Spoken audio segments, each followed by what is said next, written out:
যাও।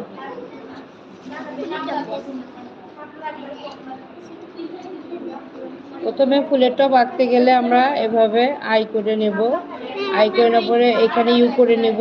এইখান থেকে এভাবে এভাবে সার্কেল করে নিয়ে এভাবে রাউন্ড করে নামাই দেওয়ার পরে এখানে টবের মুখাটা হবে।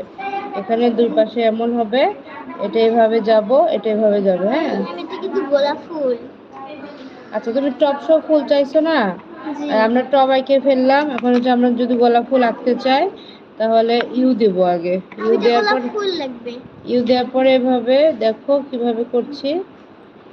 এখানে ডবল বিট হবে, এখানে ডবল বিট হবে।